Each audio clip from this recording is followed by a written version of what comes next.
Good morning, Marconi family, and welcome back to today's reading for Fiction Friday from Anne of Green Gables. This week we're reading Chapter 8. If you have not been a part of our online book club so far, you can go back and find the videos from the first 7 chapters. So the way that you're going to do that is you're just going to go into the Fiction Friday playlist of videos, and you'll see them all right there.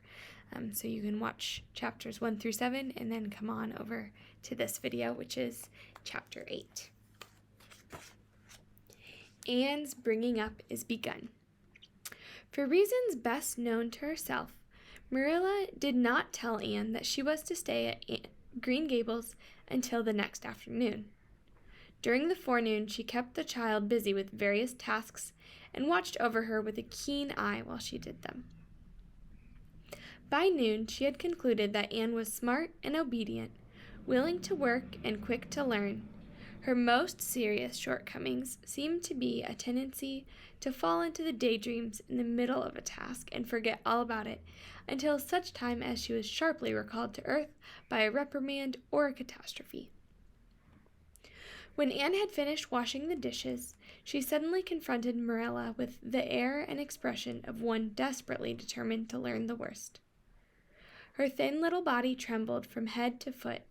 Her face flushed and her eyes dilated until they were almost black. She clasped her hands tightly and said in an imploring voice, "Oh, please, Miss Cuthbert, won't you tell me if you are going to send me away or not? I've tried to be patient all the morning, but I really feel that I cannot bear knowing any longer. It's a dreadful feeling. Please tell me." "You haven't scalded the dishcloth in clean hot water as I told you to do," said Marilla immovably. "Just go and do it before you ask any more questions, Anne." Anne went and attended to the dishcloth. Then she returned to Marilla and fastened her imploring eyes on the latter's face. "Well," said Marilla, unable to find any excuse for deferring her explanation longer, "I suppose I might as well tell you. Matthew and I have decided to keep you. That is, if you will try to be a good little girl and show yourself grateful. Why, child, whatever is the matter?" "I'm crying," said Anne in a tone of bewilderment. "I can't think why. I'm as glad can be. Oh, glad doesn't seem the right word at all. I was glad about the white way and the cherry blossoms, but this, oh, it's something more than that. I'm so happy. I'll try to be so good. It'll be uphill work, I expect, for Mrs. Thomas often told me I was desperately wicked. However, I'll do my very best. But can you tell me why I'm crying?" "I suppose it's because you're all excited and worked up," said Marilla disapprovingly. "Sit down on that chair and try to calm yourself. I'm afraid you both cry and laugh far too easily. Yes, you can stay here, and we will try to do right by you. You must go to school, but it's only a fortnight till vacation, so it isn't worth it for you to start before it starts again in September." "What am I to call you?" said Anne. "Shall I always say Miss Cuthbert? Or can I just call you Aunt Marilla?" "No, you'll call me just plain Marilla. I'm not used to being called Miss Cuthbert, so it would make me nervous." "It sounds awfully disrespectful to say just Marilla," protested Anne. "I guess there'll be nothing disrespectful in it if you're careful to speak respectfully.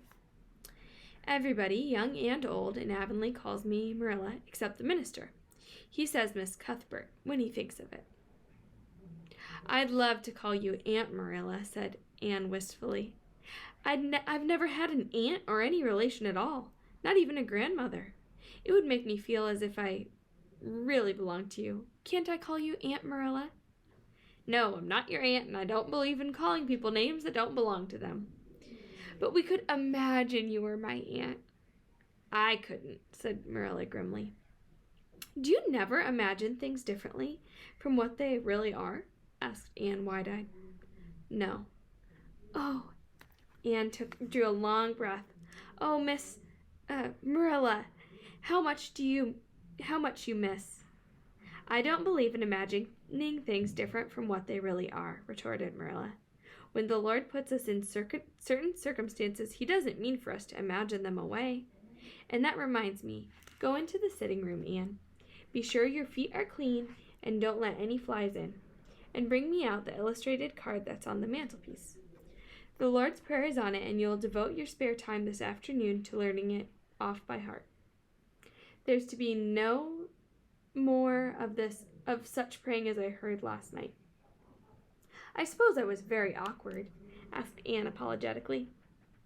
But then, you see, I'd never had any practice. You couldn't really expect a person to pray very well the first time she tried, could you? I thought out a splendid prayer after I went to bed, just as I promised you I would. It was nearly as long as a minister's, and so poetical. But would you believe it? I couldn't remember one word when I woke up this morning, and I'm afraid I'll never be able to think out another one as good. Somehow, things are never so good when they're thought out a second time. Have you ever noticed that? Here is something for you to notice, Anne. When I tell you to do a thing, I want you to obey me at once and not stand stock still and discourse about it. Just go and do as I bid you. Anne promptly departed for the sitting room across the hall. She failed to return, and after waiting 10 minutes, Marilla laid down her knitting and marched after her with a grim expression. She found Anne standing motionless before a picture hanging on the wall between the two windows, with her hands clasped behind her, her face uplifted, and her eyes a star with dreams.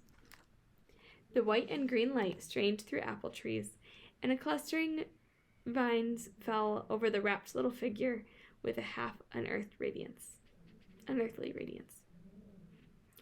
Anne, whatever are you thinking of? Demanded Marilla sharply. Anne came back to the earth with a start.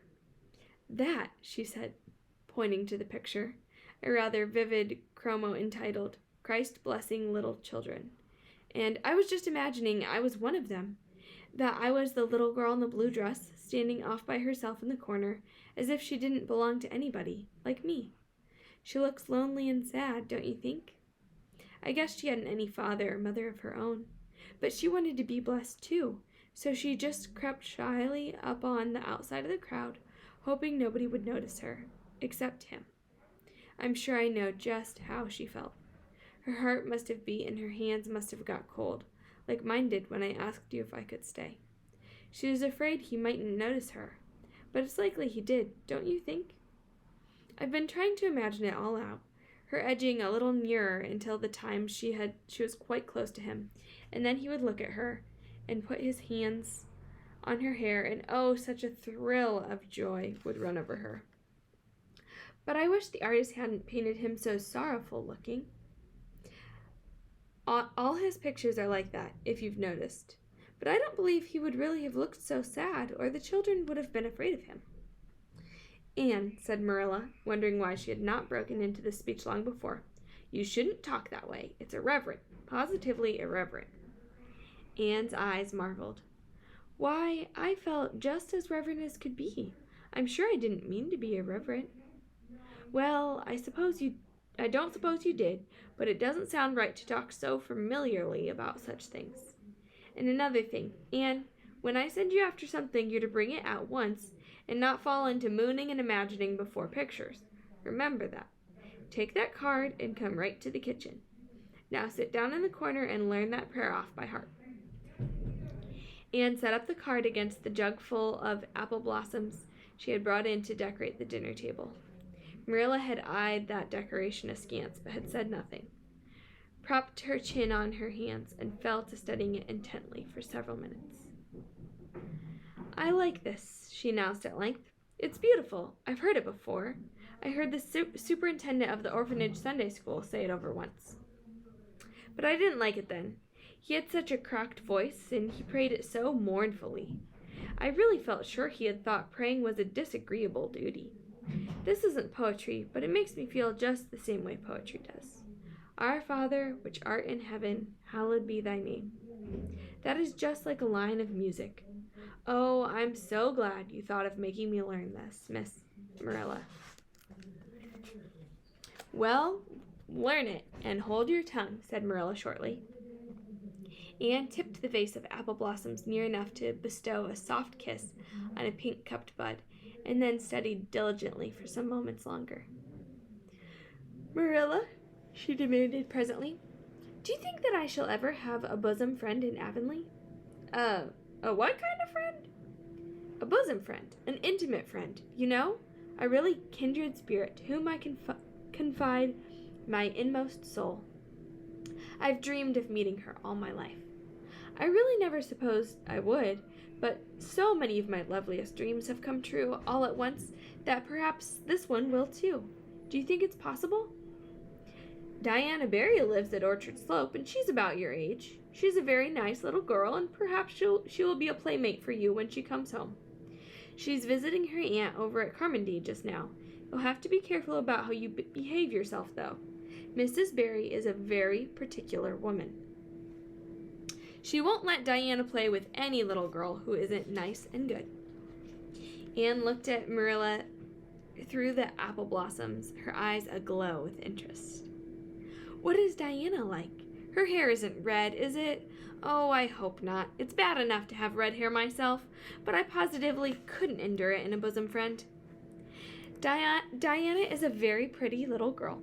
She has black eyes and hair and rosy cheeks, and she is good and smart, which is better than being pretty." Marilla was fond of morals as the Duchess in Wonderland, and was firmly convinced that one should be tacked on to every remark made to a child who was being brought up.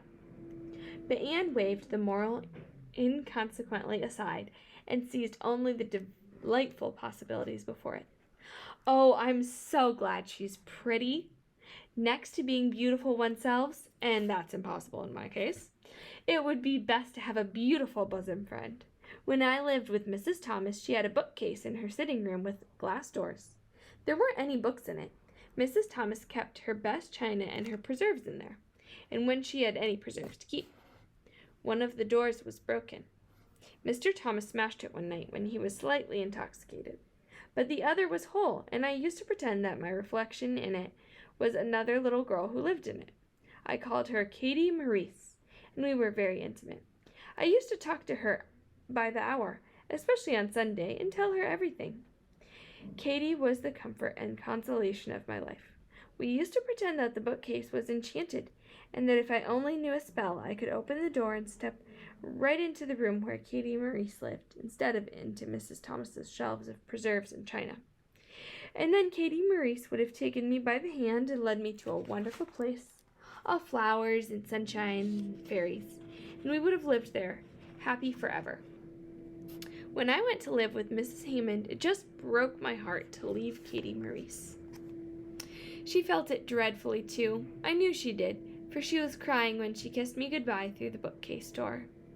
There was no bookcase at Mrs. Hammond's, but just up the river, a little way from the house, there was a long green little valley, and the loveliest echo lived there. It echoed back every word you said, even if you didn't talk a bit loud. So I imagined that it was a little girl called Violetta, and we were great friends, and I loved her almost as well as I loved Katie. Not quite, but almost, you know. The night before I went to the orphanage, I said goodbye to Violetta, and oh, her goodbye came back to me in such sad tones. I had become so attached to her that I hadn't the heart to imagine a bosom friend at the asylum, even if there had been any scope for the imagination there. "I think it's just as well there wasn't," said Marilla dryly. "I don't approve of such goings-on. You seem to half believe your own imaginations. It will be well for you to have a real live friend to put such nonsense out of your head. But don't let Mrs. Barry hear you talking about your Katie Maurice's and your Violettas, or she'll think you tell stories." "Oh, I won't. I couldn't talk of them to everybody. Their memories are too sacred for that. But I thought I'd like to have you know about them. Oh, look, here's a big bee just tumbled out of an apple blossom. Just think what a lovely place to live, in an apple blossom. Fancy going to sleep in it when the wind was rocking it. If I wasn't a human girl, I think I'd like to be a bee and live among flowers." "Yesterday you wanted to be a seagull," sniffled Marilla. "I think you are very fickle-minded. I told you to learn that prayer and not talk, but it seems impossible for you to stop talking if you've got anybody that will listen to you. So go up to your room and learn it. Oh, I know it pretty nearly all now, but just the last line. Well, never mind. Do as I tell you. Go to your room and finish learning it well, and stay there until I call you down to help me get tea. Can I take the apple blossoms with me for company? Pleaded Anne. No, you don't want your room cluttered up with flowers. You should have left them on the tree in the first place. I did feel a little that way, too, said Anne. I kind of felt I shouldn't shorten their lives just by picking them. I wouldn't want to be picked if I were an apple blossom, but the temptation was irresistible. What do you do when you meet with an irresistible temptation? Anne, did you hear me tell you to go to your room? Anne sighed, retreated to the east gable, and sat down in a chair by the window. There, I know this prayer. I learned that last sentence coming upstairs. Now I'm going to imagine things in this room so that they'll always stay imagined. The floor is covered with a white velvet carpet with pink roses all over it, and there are pink silk curtains at the windows. The walls are hung with gold and silver brocade tapestry. The furniture is mahogany. I never saw any mahogany, but it does sound so luxurious. This is a couch all heaped with gorgeous silken cushions, pink and blue and crimson and gold, and I'm reclining gracefully on it. I can see my reflection in that splendid big mirror hanging on the wall. I am tall and regal, clad in a gown of trailing white lace, with a pearl cross on my breast and pearls in my hair. My hair is of midnight darkness, and my skin is a clear ivory pallor. My name is Lady Cordelia Fitzgerald. No, it isn't. I can't make that seem real. She danced up to the little looking-glass and peered into it. Her pointed, freckled face and solemn gray eyes peered back at her. You're only Anne of Green Gables, she said earnestly, and I see you just as you are looking now, whenever I try to imagine I'm the Lady Cordelia. But it's a million times nicer to be Anne of Green Gables than Anne of nowhere in particular, isn't it? She bent forward, kissed her reflection affectionately, and betook herself to the open window. Dear Snow Queen, good afternoon. And good afternoon, dear birches down in the hollow. And good afternoon, dear gray house up the hill. I wonder if Diana is to be my bosom friend. I hope she will, and I shall love her very much. But I must never quite forget Katie, Maurice, and Violetta. They would feel so hurt if I did, and I'd hate to hurt anybody's feelings, even if a little bookcase girls or a little echo girls. I must be careful to remember them and send them a kiss every day. Anne blew a couple of airy kisses from her fingertips past the cherry blossoms, and then, with her chin in her hands, drifted luxurious out on a sea of daydreams. And that's the end of Anne of Green Gables, Chapter 8. Join me again next week to read Chapter 9 together. Have a great day.